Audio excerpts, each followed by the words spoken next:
पावसाळा हा ऋतू अनेकांना खूप आवडतो.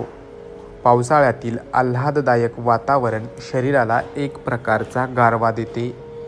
परंतु याबरोबरच पावसाळ्यात वेगवेगळे आजार देखील डोके काढत असतात. यामध्ये साथीचे आजार प्रामुख्याने वेगाने पसरतात.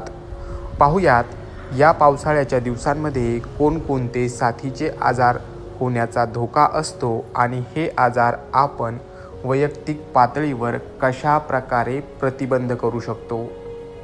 साधारणपणे जून ते सप्टेंबर या 4 महिन्याच्या दरम्यान देशभरामध्ये पाऊस पडत असतो. या दरम्यान साथीचे आजार, त्याचप्रमाणे कीटकजन्य आजार व पाण्यापासून पसरणारे आजार या ठिकाणी दिसून येत असतात. तर साथीच्या आजारामध्ये आपण विचार केला तर पाण्यापासून पसरणाऱ्या आजारामध्ये डायरिया, डिसेंट्री, हेपाटायटिस, विषमज्वर हे आजारांचा प्रामुख्याने समावेश होतो. त्याचप्रमाणे कीटकजन्य आजारामध्ये आपण विचार केला तर याच्यामध्ये डेंग्यू, मलेरिया या 2 आजाराचा या ठिकाणी प्रामुख्याने समावेश होत असतो.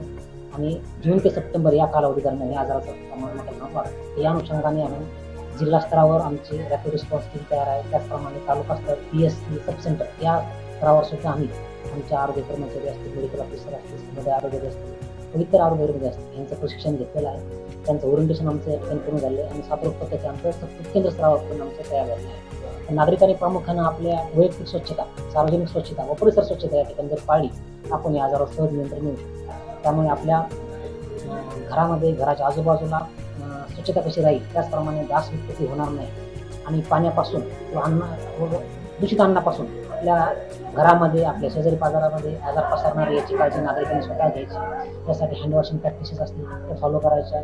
त्याचप्रमाणे पाणी पिताना जर पाणी दूषित असेल किंवा क्लोरिनेटेड वॉटर जर नसेल तर कमीत कमी आपण घरामध्ये उकळून जर पिलो तर निश्चितपणे आपण पाण्यापासून पसरणारे आजार या ठिकाणी टाळू शकतो. शिळे अन्न या ठिकाणी खाणे टाळावे. नेहमी गरम ताजे अन्नच खावे, जेणेकरून या 4 महिन्याच्या कालावधीमध्ये आपण साथीच्या आजारापासून मुक्तताला वाचू शकतो. तरी जिल्हा प्रशासन, आरोग्य विभागाच्या वतीने मी सर्व नागरिकांना आवाहन करेन, जून ते सप्टेंबर या कालावधी दरम्यान कीटकजन्य आजार, त्याचप्रमाणे दूषित पाणी व अन्नापासून पसरणाऱ्या आजारांचं प्रमाण वाढतं. ते कमी करण्यासाठी आपण आपल्या स्तरावर मोठ्या प्रमाणात काळजी घेणं अपेक्षित आहे. प्रशासन तर आपल्यासोबत आहेच.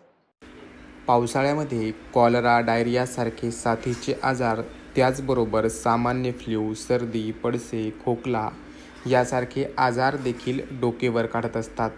या आजारांचा प्रतिबंध करण्यासाठी वैयक्तिक स्वच्छता व परिसर स्वच्छता अत्यंत आवश्यक असून स्वच्छ पाणी पिण्याबरोबरच ताजे अन्न खाणे अत्यंत गरजेचे असते.